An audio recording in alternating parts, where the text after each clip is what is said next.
Esta planta, hoje ameaçada de extinção, começará em breve a ser cultivada em larga escala. A Universidade Federal do Paraná está estudando seu ciclo de reprodução e em breve vai colocá-lo à disposição dos agricultores. O plantio será atraente porque o mercado está garantido. De suas folhas se extrai o fitoterápico que vai revolucionar o tratamento da asma, uma doença crônica que pode até matar.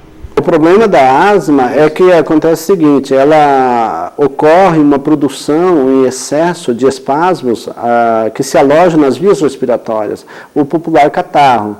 E isso estreita o que a gente chama tecnicamente da luz da via respiratória, que é o espaço livre que ela tem para passagem de ar, e isso faz com que ocorra uma diminuição da penetração de oxigênio no sangue. E em função da redução de nível de oxigênio no sangue, pode automaticamente desencadear outras doenças oportunistas que podem surgir em função disso. O projeto de desenvolvimento do remédio começou há 8 anos, após a morte do pai de Elzo, vitimado por complicações advindas da asma. Já tem muitas pessoas assim, dizendo graças a Deus que o Elzo existe. Graças a Deus que morreu o pai do Elzo. Nossa, né? Que através da morte dele, já mais de 1.600 voluntários nos Estados Unidos, na Europa, no Japão e no Brasil, já estão tendo uma melhor qualidade de vida em função da morte dele. E isso me satisfaz, porque hoje eu posso dizer que eu me regozijo na morte do meu pai. A planta foi indicada por indígenas do sudoeste do Paraná. É uma das 27 espécies conhecidas de xaxim. Após a identificação do princípio ativo, agora o medicamento está em fase de estudo de suas formas farmacêuticas. Nós recebemos o extrato seco, na forma de pó. É um extrato escuro, bem pulverulento, grosso, denso, né? Que tem algumas características próprias de ser um extrato oriundo de plantas. Ele é extremamente higroscópico. Então, a partir daí, nós fazemos soluções com solvente, né? Propilenoglicol ou álcool isopropílico, certo? E a partir desse solvente nós partimos para o desenvolvimento das fórmulas líquidas e semissólidas.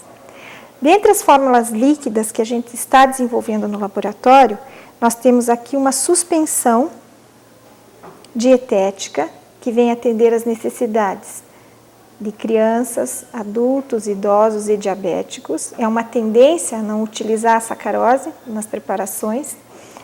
Temos também o xarope convencional. Ele é um pouco mais denso, mais escuro. Então, a gente já chegou a uma conclusão que a suspensão é ideal, porque ela consegue suspender as partículas sólidas do extrato de forma mais adequada. Estamos observando a possibilidade de trabalharmos com o creme, desde que seja uma proposta solicitada pela farmacologia, né, que tenha interesse no uso do creme, né, de uma preparação tópica.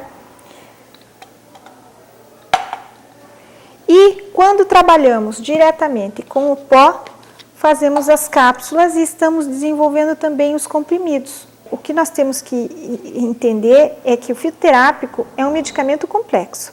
Portanto, nós temos que cuidar do doseamento, da integridade das substâncias ativas presentes no extrato, porque elas podem se alterar facilmente. Eu não estou trabalhando com uma substância pura, como um ácido acetilsalicílico num comprimido. Ele está sozinho, puro, isolado. Aqui eu tenho um fito complexo, inúmeras substâncias ativas que conjuntamente ou na forma isolada são responsáveis pela ação farmacológica. E isso traz uma dificuldade um pouco maior para a conclusão das formulações, porque nós dependemos de identificação de marcadores, nós dependemos de doseamento que não estão estabelecidos em farmacopeias, em formulários. Isso tudo nós temos que desenvolver, nós dependemos do setor da fitoquímica e do controle de qualidade para chegar a esse resultado. Então, cada forma farmacêutica dessa, uma vez a gente chegando à versão final, é submetida a esse controle de qualidade e também submetida ao estudo de estabilidade, para que a gente possa dizer, não, essa cápsula terá 2 anos de prazo de validade, esse xarope vai ter 1 ano e meio, 18 meses, esse terá 3 anos, enfim. Isso só é possível fazendo envelhecimento das formulações, simulando altas temperaturas, baixas temperaturas, para que a gente possa ter as mesmas condições de armazenagem e verificando se a substância ativa altera ou não altera. Posteriormente, isso concluído, é encaminhado para o estudo clínico. E aí sim é feita toda a seleção de pessoas que poderão cadastro por um instituto credenciado, né, que poderá fazer o estudo, a experimentação clínica das formulações. Eu não tenho conhecimento de que no Brasil tem um projeto para desenvolvimento de um fitoterápico de tão amplas dimensões, a ponto de receber a credibilidade do Ministério da Saúde, do Ministro da Saúde, da Ministra do Meio Ambiente e de toda uma equipe do Ministério da Saúde, da Fiocruz, do Formanguinhos, que vieram até Curitiba conhecer os detalhes da pesquisa, porque isso chamou a atenção deles em função de ser uma empresa brasileira, uma ideia brasileira, pesquisadores brasileiros e dinheiro brasileiro, e as pesquisas estão concentradas dentro do Brasil e com resultado astronômico, porque inibir inflamações dos sistemas respiratórios, que são as principais causas da asma, em 93,6%, isso dá para dizer que é um resultado assustador. Então, mas satisfatórias. E isso chamou a atenção. O resultado dessa pesquisa chamou a atenção. E da maneira que ela vem sendo conduzida, dentro da seriedade, o Departamento de Inteligência do Governo, que veio aqui me dar assessoria, e ver como estava indo o projeto, para evitar especulação e cópia de patente do projeto, pirataria, o que a gente chama de biopirataria, eles falaram que o projeto começou muito bem, está indo muito bem, e que eles iam me ajudar a fechar algumas aberturias do projeto que ficaram abertas em função da ser a minha primeira viagem, meu primeiro projeto. Então eu fiquei muito satisfeito com a equipe do governo que veio aqui. Eles não vieram me criticar e nem me corrigir. Eles vieram me ajudar a conduzir o projeto dentro de uma ética científica, dentro de uma admiração e dentro de um procedimento que possa se tornar uma referência na questão de pesquisas fitoterápicas no Brasil. A pesquisa em parceria com as empresas privadas, ela representa um grande marco para a universidade, porque ela beneficia os alunos através de estágios, beneficia os próprios grupos de pesquisa, que acabam trazendo para dentro da universidade material de consumo, financiamento para a própria pesquisa, assim como proporciona à sociedade uma pesquisa segura e eficiente. Hoje a gente já concedeu para a universidade, para o uso da universidade, vários equipamentos, né? Tanto para essa universidade como para outras, para esse centro de pesquisa como para outros. E hoje já temos uma parceria com uma fundação nos Estados Unidos, que através dessa fundação, mediante que o laboratório apresente o relatório de equipamentos que ele precisa, que o professor precisa no laboratório, eu passo para essa fundação e essa fundação vai nos centros de pesquisa norte-americanos ou europeus e coleta esses equipamentos que às vezes estão desativados lá porque já são ultrapassados, e esses equipamentos podem ser doados para instituições de ensino e pesquisas aqui no Brasil. Então, acho que isso é o lado bom das PPS que eles chamam, que o governo estabeleceu, as parcerias públicos-privadas. E isso, através do tema de cooperação técnica que a gente tem com a Universidade Federal, isso aí fica fácil até para a gente desenvolver outros projetos em parceria. E também, eu acho que uma coisa boa é essas PPS, que a universidade pode se beneficiar com uma fração do lucro obtido com a exploração da patente de uma droga desenvolvida dentro da universidade, ou do equipamento, coisa dessa natureza, ou uma nova tecnologia. E isso eu acho que é o lado bom, porque uma patente, depois que o medicamento se consagra no mercado, ela tem um valor que ainda a gente não conseguiu dimensionar esse valor real, né? Então, uma patente pode ter diversos valores, depende de como o medicamento é aceito no mercado, como o mercado farmacêutico vê e a necessidade da população. Nesse caso, hoje no Brasil, nós temos uma necessidade desse medicamento no volume de 35 milhões de pessoas, em torno disso, específico para asma. Sem contar as outras 5 aplicações que a gente encontrou, né? Nos Estados Unidos, 5% da população adulta, 10% da população infantil tem necessidade desse medicamento para asma. Em países da Europa, chega a 50%, da África, aliás, chega a 50% da população desse país tem problema de asma. É para atender a todo esse mercado que o processo de reprodução do xaxim está sendo estudado. A muda de xaxim, ela na natureza é obtida pela germinação dos esporos, que são formados na face inferior das folhas da planta de xaxim. Nós tentamos reproduzir esse processo feito pela natureza de uma forma o mais natural possível, mas com alguma interferência tecnológica para aumentar a eficiência da produção das mudas. Inicialmente, nós coletamos os esporos das folhas que têm as estruturas onde eles são formados, que são os esporângios maduros, normalmente entre maio e agosto, que é o período normal, então, de maturação desses esporos, com alguma variabilidade que é natural para uma população nativa. Esses esporos, eles são coletados após a maturação dessas estruturas, que eu chamei de esporângios, após a coleta das folhas. Então, nós retiramos as folhas com os esporos já quase sendo liberados, colocamos essas folhas num local protegido de qualquer outra contaminação ambiental, normalmente dentro de sacos de papel ou sobre papel dentro de um ambiente fechado. E esses esporos, à medida que ocorre o secamento das folhas, eles são liberados em grande quantidade. Então, além do xaxim conhecido por nós, que é a Dicksonia seluviana, nós temos outras espécies parecidas, né, da mesma família e até mesmo outras pteridófitas, que também têm a mesma forma de propagação via esporos e que pode então ocorrer uma mistura quando alguém tiver interesse de fazer a produção da muda sem algum controle técnico sobre realmente a qualidade desse material. Depois de conseguir esse esporo, qual é o próximo passo? Bom, o próximo passo é germiná-lo. Então, o esporo ele tem uma viabilidade relativamente boa e ele pode ser armazenado, inclusive. Como nesse caso, nós temos ele coletado do ano passado, dentro de potes que podem ser fechados e guardados sob refrigeração. Até mesmo dentro de uma geladeira normal, é possível manter essa viabilidade por um longo período. Um ano, você consegue com certeza manter bem a viabilidade dessa forma. Então, tendo os esporos, que são o passo inicial para a formação da muda do xaxim, nós vamos ter que germiná-lo. Então, o processo ele é muito semelhante ao que acontece com as outras espécies que usam sementes na natureza. Então, o esporo para o xaxim é semelhante a uma semente para uma outra espécie comum.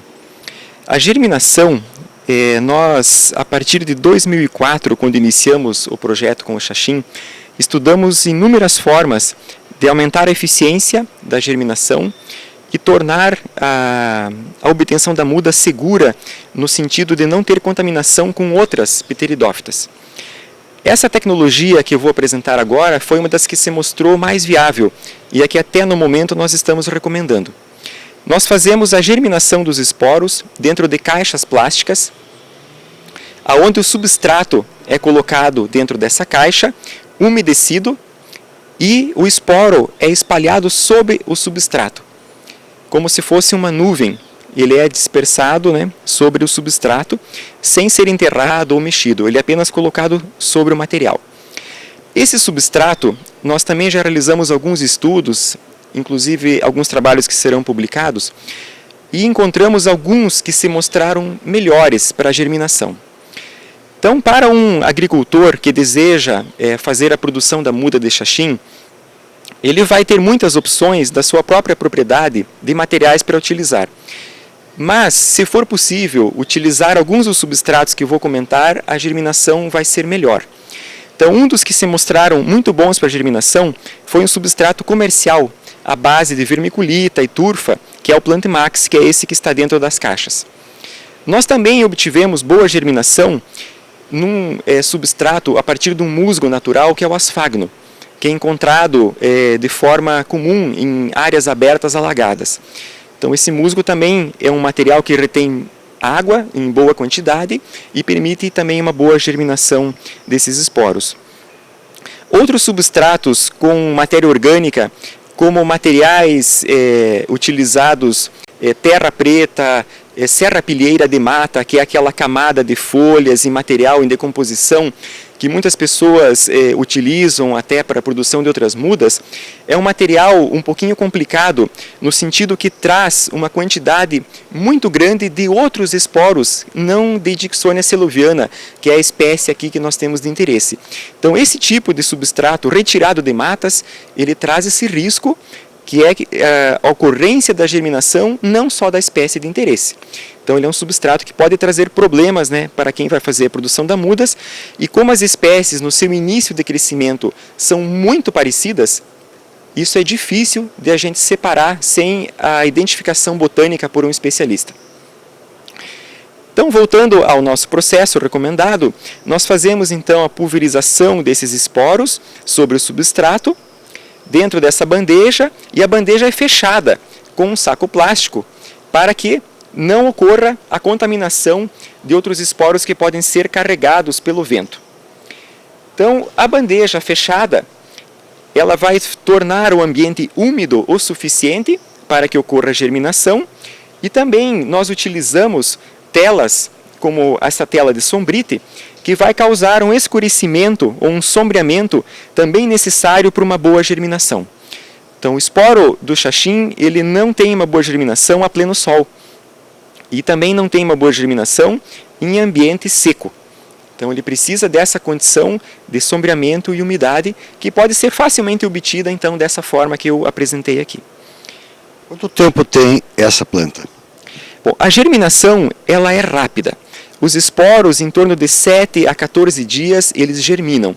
Ou seja, eles já estão desenvolvendo ou iniciando o desenvolvimento de uma pré-estrutura que vai depois originar a planta de xaxim. Então, essa germinação inicial acontece dessa forma, rápida, mas a formação dessa estrutura, que vai ser o ponto inicial para a posterior formação da planta de xaxim, é um pouco mais lenta, que ocorre entre 30 e 60 dias. Nessas bandejas, nós podemos observar uma massa verde que recobre o substrato, que já são o início da formação dessas estruturas, que botanicamente são chamadas de protalos, ou gametófitos. Então essas estruturas é que vão evoluir, vão desenvolver, e nelas é que vai ocorrer a fecundação para formar a planta de xaxim. Após a formação do protalo, vai ocorrer nessa estrutura a fecundação. E dessa fecundação dará origem à plantinha propriamente dita do xaxim. Este processo ocorre naturalmente sobre aquele substrato, e após 3 ou 4 meses nós temos a origem das plantinhas.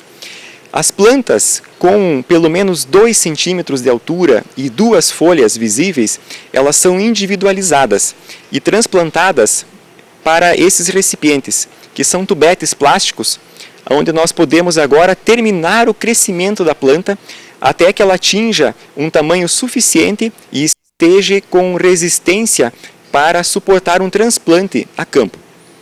Então aqui nós podemos observar a mudinha pronta para o transplante a campo.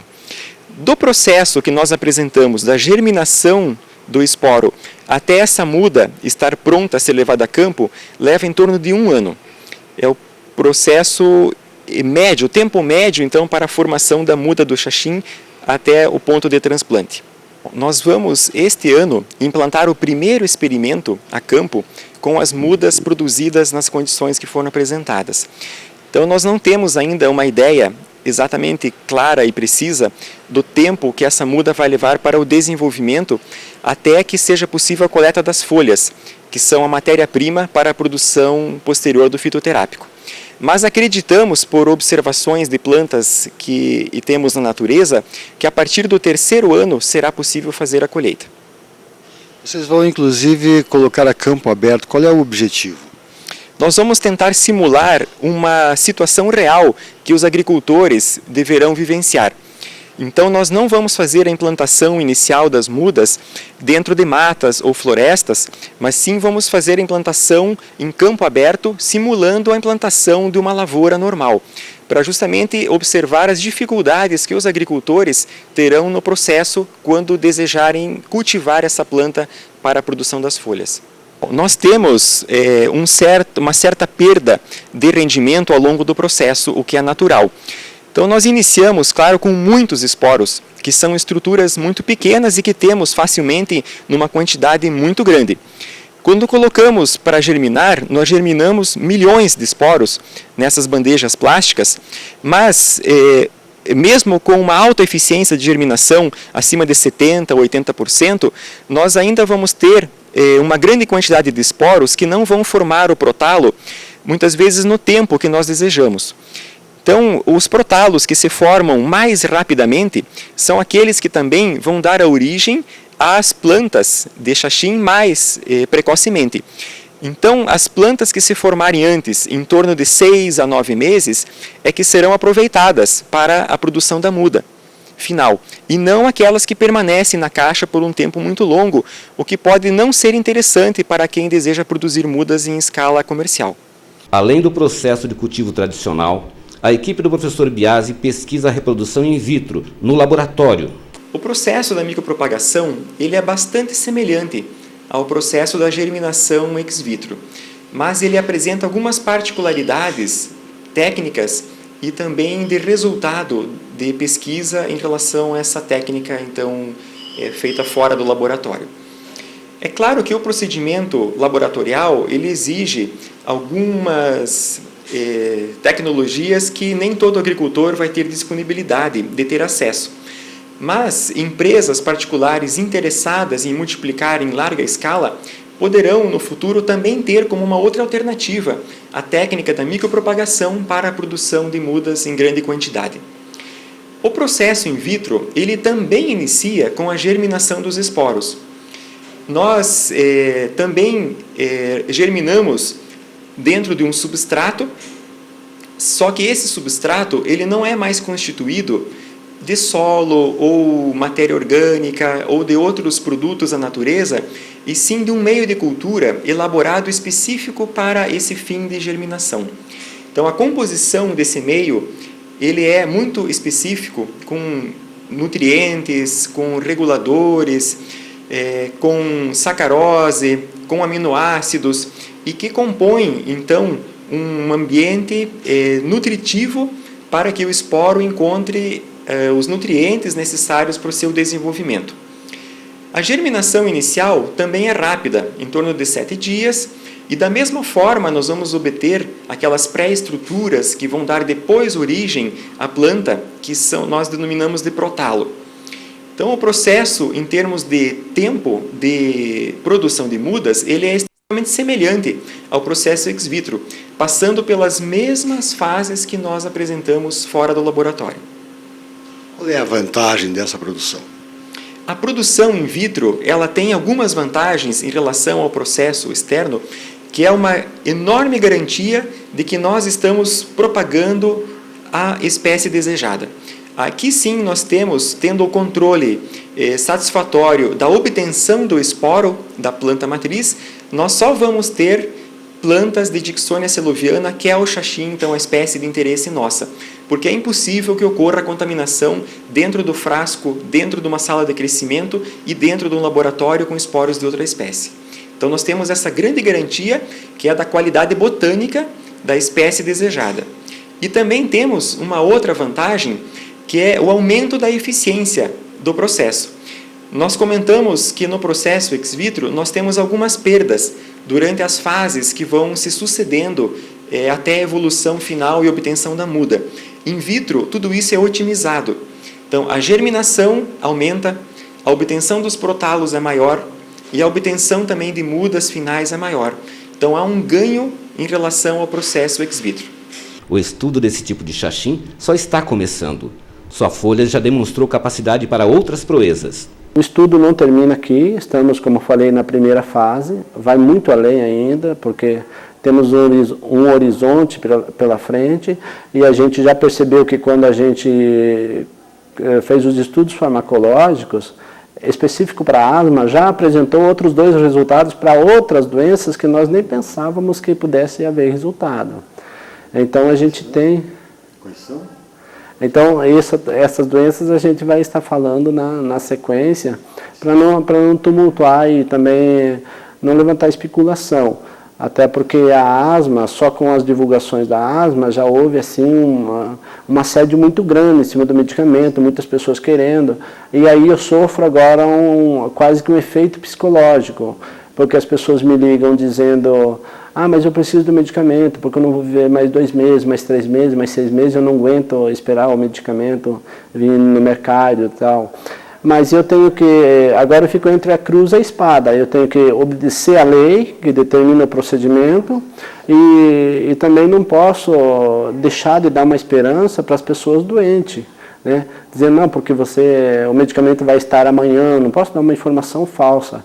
Eu falo o real, mas né, tento estimular ela dizendo não, que vai aguentar, que vai conseguir. O medicamento deverá estar pronto para o mercado até o final do ano. Há a possibilidade de ser produzido num laboratório do governo e distribuído pelo SUS. Isso já despertou, já mudou totalmente a minha vida. Tanto na universidade, já sou visto como herói. Isso é bondade das pessoas. Nos Estados Unidos, né, o pessoal quer pedir autógrafo, já vê. Eu entro num lugar público, as pessoas já me conhecem. É o lado da pesquisa que eu não estava preparado. Esse assédio, a mídia, tudo. Então as pessoas, hoje minha imagem já passou a ter um valor. Tenho proposta de ir para a Europa, para os Estados Unidos, né? Possíveis parcerias na Europa e também nos Estados Unidos, mas por enquanto ainda não penso nisso, né? Está tendo muita especulação a respeito e eu quero, na verdade, concluir um projeto 100% para depois pensar a respeito de outras coisas, o que eu vou fazer, o que não vou fazer, e o que vem pela frente. O meu desejo é que nós tenhamos um centro de pesquisa no Brasil, a nível de centros de pesquisa da Europa e dos Estados Unidos. Não é um mérito meu, isso não me engrandece. Isso eu acho que engrandece a ciência, né, brasileira, os pesquisadores brasileiros, centros de pesquisas. Mais uma vez o Brasil sai na frente na questão respiratória a nível mundial. E isso quem ganha com isso é a população. Então, que o prêmio seja da ciência brasileira, dos pesquisadores, o mérito do Brasil e o benefício da humanidade.